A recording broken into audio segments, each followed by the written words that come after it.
एक दिन जंगल में एक खूबसूरत तोता निको और एक शरारती बंदर गप्पो में दोस्ती हो गई। निको तोता रोज सुबह उठता, दांत साफ करता, सबको सलाम करता और अदब से बात करता।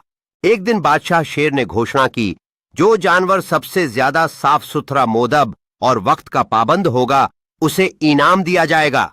निको तोता रोज नहाता, दांत साफ करता, सबको सलाम करता, नमाज पढ़ता और गंद नहीं करता।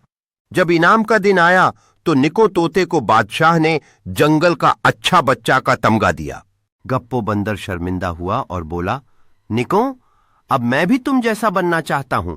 निको ने हंसकर कहा, अच्छी आदतें मुश्किल नहीं, बस नीयत साफ होनी चाहिए। निको और गप्पो ने मिलकर अच्छे कामों में एक दूसरे की मदद की और सभी जानवरों ने उनकी दोस्ती को सराहा। जंगल में अब एक नई खुशहाली थी। निको और गप्पो की दोस्ती ने सभी जानवरों को अच्छी आदतें अपनाने के लिए प्रेरित किया।